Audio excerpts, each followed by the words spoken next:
friends, welcome to NEET Biology Tamil. நான் ஸ்வாதி. இன்னைக்கு இந்த வீடியோல என்ன பார்க்க போறோம் அப்படினு பாத்தீங்கன்னா MBBS அதாவது அப்ராட்ல போய் MBBS படிக்கலாமா?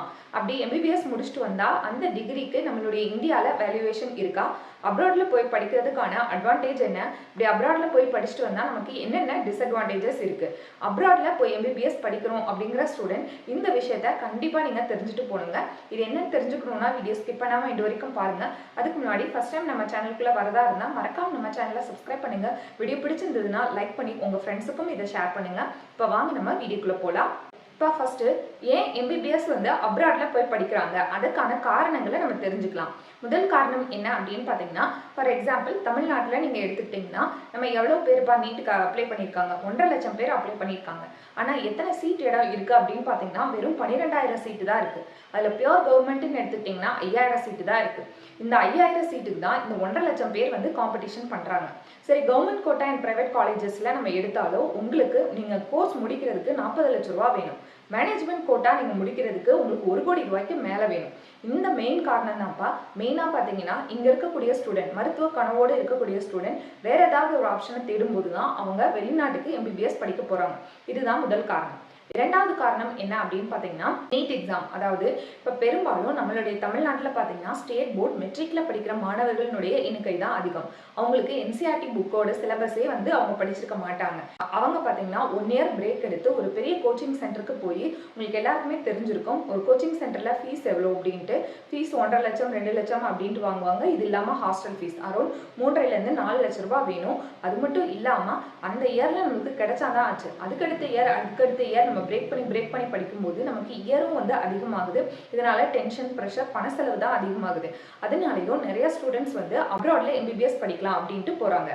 இருக்கக்கூடிய கேட்டகரி ஆஃப் பீப்புள், சில ஸ்டூடெண்ட்ஸ் வந்து MBBS தான் என்னோட பேஷன், MBBS தான் என்னோட கனவு அப்படின்ட்டு நல்லா படிக்கிற ஸ்டூடெண்ட்டாக இருப்பாங்க. அவங்களால வந்து நம்மளுடைய மேனேஜ்மெண்ட் கோட்டாலையோ இல்லை ஸ்டேட் கோட்டாலையோ அவ்வளோவா பணம் செலவழித்து படிக்க முடியாது. அந்த மாதிரி இருக்க ஸ்டூடெண்ட்ஸும் வெளிநாட்டில் போய் MBBS படிக்கலாம் அப்படிங்கிற ஆர்வத்தில் போகிறாங்கப்பா. இந்த 3 மெயின் காரணம் தான் அயல் நாட்டுக்கு போய் MBBS படிக்கிறதுக்கான காரணம். நீங்கள் வெளிநாட்டில் போய் MBBS படிக்கணும் அப்படின்னா அதுக்கான எலிஜிபிலிட்டி என்ன அப்படின்னு பார்க்கலாம்ப்பா.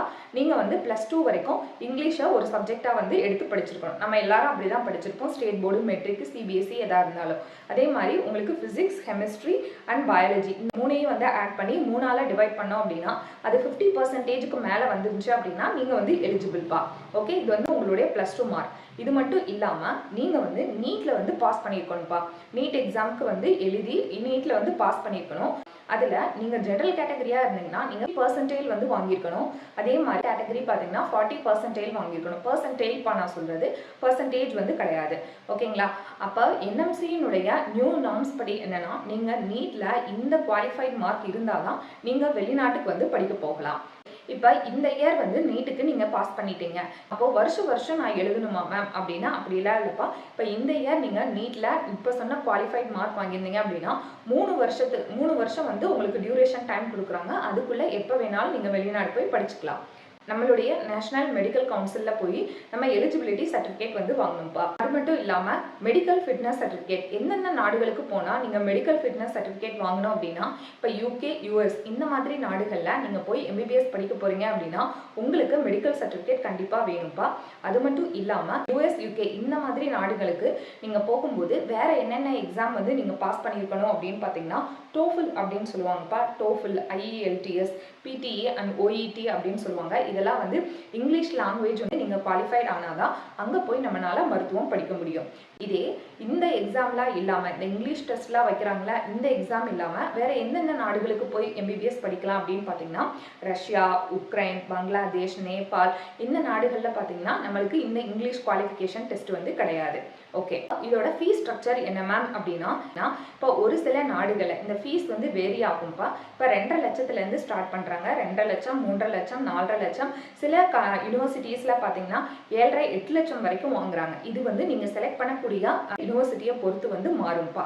ஓகே, இதோட அட்வான்டேஜஸ் என்ன அப்படின்னு பார்க்கலாம்ப்பா. இப்போ நம்ம வெளிநாடுக்கு போய் மருத்துவம் படிக்கிறதுனால என்ன அட்வான்டேஜஸ்? மருத்துவம் தான் என்னுடைய பேஷன், மருத்துவம் தான் என்னுடைய கனவு அப்படிங்கிட்டு இருக்கக்கூடிய ஒவ்வொரு ஸ்டூடெண்ட்டுக்கும் இது வந்து ஒரு நல்ல வாய்ப்பாக அமையுது. 1. 2வது வந்து பார்த்தீங்கன்னா இப்படி வெளிநாடு போகும்போது இந்தியா உலகத்துல இருக்கக்கூடிய தலைசிறந்த யூனிவர்சிட்டியில நம்ம போய் படிக்கிறதுக்கான வாய்ப்பும் நம்மளுக்கு வந்து கிடைக்குது. பாத்தீங்கன்னா ஃபீஸ், அதாவது தமிழ்நாட்டுல கம்பேர் பண்ணும்போது அங்க பாத்தீங்கன்னா ஃபீஸ் வந்து ரொம்ப கம்மியா இருக்கு. ஸோ ஃபீஸ் வந்து என்னால அஃபோர்ட் பண்ண முடியல, நான் மெடிசன் படிக்கணும் அப்படிங்கிறவங்களுக்கு இது ஒரு நல்ல வாய்ப்பா இருக்கு. அதாவது வந்து பாத்தீங்கன்னா இந்த மாதிரி அப்ராட் கண்ட்ரீஸ்ல நம்ம ஈஸியா MBBS சீட் வாங்கிட முடியும். நம்ம ஊர்ல இருக்க மாதிரி இவ்வளவு டஃபா இருக்காது. இதெல்லாம் வந்து அட்வான்டேஜஸ் பா. சரி, டிஸ்அட்வான்டேஜஸ் என்ன மேம் அப்படின்னா, இதுதான் ஒண்ணு.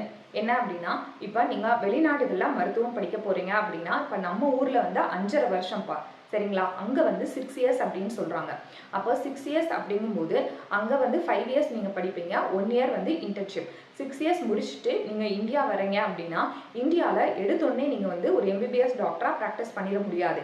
என்ன ஆகும் அப்படின்னு பாத்தீங்கன்னா, இப்போ வந்து நெக்ஸ்ட் எக்ஸாம் கொண்டு வந்துட்டாங்கப்பா. இதுக்கு முன்னாடி பாத்தீங்க அப்படின்னா FMGE அப்படின்னு சொல்லுவாங்க, ஃபாரின் மெடிக்கல் கிராஜுவேட் எக்ஸாமினேஷன். நீங்க உலகத்துல எந்த நாட்டுல படிச்சிருந்தாலும் நம்ம இந்தியன் கவர்மெண்டோட அந்த FMGE அதுல நீங்க பாஸ் பண்ணியிருந்தாதான் இங்க நீங்க டாக்டரா வந்து ப்ராக்டிஸ் பண்ண முடியும். ஓகேங்களா? இப்போ வந்து நெக்ஸ்ட் எக்ஸாம் வந்து கொண்டு வந்துட்டாங்க. இப்போ நீங்க என்ன பண்ணணும், நீங்க வெளிநாட்டுல 6 வருஷம் MBBS படிச்சுட்டு வரீங்க அப்படின்னா இங்க வந்து நெக்ஸ்ட் 1 எக்ஸாம் எழுதணும்ப்பா. நெக்ஸ்ட் 1 எக்ஸாம் எழுதி அதுல நீங்க கிளியர் பண்ணணும். அதே மாதிரி இங்கேயும் நீங்க இன்னொரு இன்டர்ன்ஷிப் பண்ணணும்ப்பா. அந்த இன்டர்ன்ஷிப்பை கிளியர் பண்ணி நெக்ஸ்ட் 2ன்ற எக்ஸாமும் எழுதணும். அப்போ நீங்க அங்க 6 வருஷம் படிச்சிருப்பீங்க, இங்க நீங்க தொடர்ந்து பாஸ் ஆனாலும் இங்க உங்களுக்கு 2 வருஷம் ஆகும்ப்பா. மொத்தம் 8ல இருந்து 9 வருஷம் ஆகும் உங்களுக்கு MBBS அப்படிங்கிற டிகிரி வந்து கிடைக்கிறதுக்கு. ஓகே, செகண்ட் டிஸ்அட்வான்டேஜஸ் என்ன அப்படின்னா, இப்போ இதுக்கு முன்னாடி வெளிநாட்டுல இருந்து MBBS படிச்சுட்டு வந்தாங்கல்ல, அவங்க எத்தனை பேர் இந்த FMGE எக்ஸாமை பண்ணியிருக்காங்க அப்படின்னு பார்த்தீங்கன்னா, நீங்க கூகுளில் போய் டைப் பண்ணாலே தெரியும். அதாவது 100 பேர் எக்ஸாம் எழுதுறாங்கன்னா இல்லை 22 பேர் தான்ப்பா பாஸ் பண்றாங்க. அதாவது 22% தான் வந்து பாஸ் பண்றாங்க. ஏன் மித்தவங்கனால பாஸ் பண்ண முடியல அப்படின்னு பார்த்தீங்கன்னா, வந்து என்ன சொல்றாங்க, அங்க உள்ள எஜுகேஷனல் சிஸ்டம் ஈஸியா இருக்க மாதிரி இருக்கு, நம்ம இந்தியாவில் பார்த்தீங்கன்னா ரொம்ப டஃபா இருக்கு, இந்த எக்ஸாமை கிளியர் பண்ண முடியல. சில ஸ்டூடெண்ட்ஸ் எனக்கு தெரிஞ்சே வந்து 2 இயர்ஸ் 3 இயர்ஸ் 4 இயர்ஸ் ஆகுது அவங்க அந்த FMGE எக்ஸாமை கிளியர் பண்றதுக்கு. மூணாவது விஷயம் என்ன அப்படின்னு பார்த்தீங்கன்னா, இப்போ நீங்க நல்ல யூனிவர்சிட்டியில நல்ல ஏஜென்சி மூலமா போகணும்ப்பா. சில யூனிவர்சிட்டியில என்ன பண்றாங்க அப்படின்னா, இப்போ நம்ம சொன்ன நாடுகள்ல இருக்குல்ல, இப்போ ரஷ்யாவோ பங்களாதேஷோ நேபாளோ அண்ட் உக்ரைன்ல பார்த்தீங்கன்னா ஃபுல் அண்ட் ஃபுல் 6 இயர்ஸ் இங்கிலீஷா இருக்கிற மாதிரி யூனிவர்சிட்டியில நீங்க படிச்சாதான் அந்த டிகிரி வந்து நம்மளுடைய NMC ஆன இந்தியாவில் வந்து வேல்யூபிளா இருக்கும். அப்படி இல்லை பைலிங்குவல் லாங்குவேஜ் அப்படின்னு சொல்லுவாங்க, அவங்களுக்கு மெஜாரிட்டி வந்து இங்கிலீஷ் தெரியாது. ஸோ ஃபர்ஸ்ட் 3 இயர்ஸ் இங்கிலீஷ் படிப்பாங்க, 3 இயர்ஸ் பார்த்தீங்கன்னா அவங்களுடைய ஓன் லாங்குவேஜ்ல இருக்கும். அப்படி இருந்தால் நம்மளுடைய இந்தியன் கவர்மெண்ட்ல அந்த டிகிரிக்கு வந்து அக்செப்ட் பண்ணிக்க மாட்டாங்க. நீங்க என்ன பண்ணணும் அப்படின்னா, நீங்க எந்த யூனிவர்சிட்டியில அப்ராட்ல ஜாயின் பண்ண போறீங்களோ NMC-னுடைய அஃபிஷியல் வெப்சைட்ல போய் செக் பண்ணி பாருங்கப்பா, இந்த யூனிவர்சிட்டிக்கு இந்த கோர்ஸ் வந்து அப்ரூவ்டா அப்படிங்கிறத பாருங்க. அந்த மாதிரி யூனிவர்சிட்டியில நீங்க போய் ஜாயின் பண்ணுங்க. அதே மாதிரி இப்போ நம்ம சொன்னோம்ல ஃபீஸ் வந்து இதுக்கு கம்மியா இருக்கு, அதனால தான் போறாங்க அப்படின்ட்டு. இதுல நம்ம சொல்லப்படாத இன்னொரு ஃபீஸ் இருக்குப்பா. இப்போ ஃபார் எக்ஸாம்பிள், இப்போ உங்களுக்கு ஒரு வருஷத்துக்கு 3 லட்சம் அப்படின்னு வாங்கினாங்கன்னா, இப்போ 6 வருஷத்துக்கு நம்ம கணக்கு போட்டோம் அப்படின்னா அவங்க ஒரு பேக்கேஜை தான்ப்பா சொல்றாங்க. அதாவது 18 லட்சத்துல இருந்து 35 லட்சம் வரைக்கும் பேக்கேஜா சொல்றாங்க. இது வந்து அந்த ஃபீஸ் மட்டும்தான். இது இல்லாம ஒரு ஸ்டூடெண்ட் வந்து அங்க போகணும் அப்படின்னா வேற என்னென்ன ஃபீஸ் அப்படின்னா, உங்களை கூட்டிட்டு நீங்க வந்து ஒரு ஏஜென்சி மூலமா போனீங்க அப்படின்னா அந்த ஏஜென்சிக்கு தனியா ஒரு அமௌண்ட் வந்து பே பண்றதா சொல்றாங்க. அது வந்து 1 லட்சமா இருக்கலாம், 2 லட்சமா இருக்கலாம், சில ஏஜென்சியை பொறுத்து டிஃபர் ஆகுது. அதே மாதிரி நீங்க இங்க இருந்து அங்க போற ஃபிளைட் சார்ஜஸ்ப்பா, இப்போ 1 டைம் போறதுக்கு 50 to 60,000 செலவாகுது அப்படின்னு சொல்றாங்க. அது மட்டும் இல்லாம பெர் மந்த்துக்கு உங்களுக்கு ஹாஸ்டல் ஃபீஸ் இருக்குல்ல, மெஸ்ல நீங்க சாப்பிட்றதுக்கு, அதுக்கு வந்து 8 to 10,000 ஆகுதுன்னு சொல்றாங்க. அதாவது 1 இயருக்கு பார்த்தீங்க அப்படின்னா நீங்க ஃபாரின்ல 3 லட்சம் அப்படிங்கிற பெர் இயருக்கு 3 லட்சம் அப்படின்னா உங்களுக்கு நீங்க போய் ஜாயின் பண்ணும்போது அந்த ஃபர்ஸ்ட் இயர் மட்டும் உங்களுக்கு 9ல இருந்து 10 லட்சம் ரூபா வருதுன்னு சொல்றாங்க. நெக்ஸ்ட் இயர்ல பார்த்தீங்கன்னா அதே 3 லட்சமோ இல்லை 4 லட்சமோ உங்களுடைய யூனிவர்சிட்டியை பொறுத்தது. அது இல்லாம மெஸ் ஃபீஸ் இதெல்லாம் நீங்க கால்குலேட் பண்ணீங்க அப்படின்னா நமக்கு ஒரு ஆவரேஜா பார்த்தீங்கன்னா மினிமம் 40 லட்சம் ரூபா வந்து செலவாகுதுப்பா. இந்த அமௌண்ட்டை வந்து உங்களால பே பண்ண முடியுமா அப்படின்னு பாருங்க. அதே மாதிரி சில ஸ்டூடெண்ட்ஸ் வந்து பார்த்தீங்கன்னா எஜுகேஷன் லோனை நம்பி போறாங்கப்பா. நம்ம வெளிநாட்டுக்கு போகும்போது எஜுகேஷன் லோன் எந்த அளவுக்கு கொடுப்பாங்க அப்படிங்கிற கிளாரிட்டியும் நீங்க வாங்கிக்கிட்டு அங்க போறது நல்லது. டிஸ்அட்வான்டேஜஸ் என்ன அப்படின்னு பாத்தீங்கன்னா கிளைமேட் சேஞ்ச். இப்போ சில ஸ்டூடெண்ட்ஸ் பாத்தீங்க அப்படின்னா நம்ம ஊர் கிளைமேட்லயே வாழ்ந்து பழகிருப்பாங்க, அவங்களுக்கு எக்ஸ்ட்ரீம் கோல்டா இருக்கும். அந்த இடத்துல அங்க போய் அவங்களால சர்வே பண்ண முடியுதா அப்படிங்கிறத பாருங்க. நிறைய பேருக்கு வந்து ஃபீவர் அந்த மாதிரி வந்துடும். அதே மாதிரி பிசிக்கா இருக்கீங்க அப்படின்னா நினைச்ச நேரத்துக்குலாம் நம்ம பறந்து பறந்து வந்துட்டு இருக்க முடியாது. சில ஸ்டூடெண்ட்ஸ்லாம் பார்த்தீங்கன்னா 6 இயர்ஸ் கம்ப்ளீட் பண்ணிட்டு தான் ஊருக்கே வர்றாங்க. உக்ரைன்லலாம் வார் நடந்ததுப்பா, நம்ம எல்லாருக்குமே தெரியும். அந்த மாதிரி சுச்சுவேஷன்ல அந்த ஸ்டூடெண்ட்ஸ்னுடைய எதிர்காலம் எந்த அளவுக்கு இருக்கும் அப்படிங்கிறதையும் நம்ம சொல்ல முடியாது.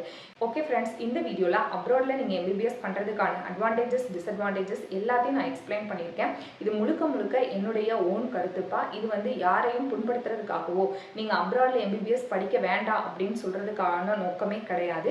இது நிச்சயமா உங்களுக்கு பயனுள்ளதாக இருக்கும் அப்படின்னு நான் நினைக்கிறேன். வீடியோ பிடிச்சிருந்தா லைக் பண்ணி, ஷேர் பண்ணி, சப்ஸ்கிரைப் பண்ணுங்க. தேங்க்ஸ் ஃபார் வாட்சிங் அவர் சேனல்.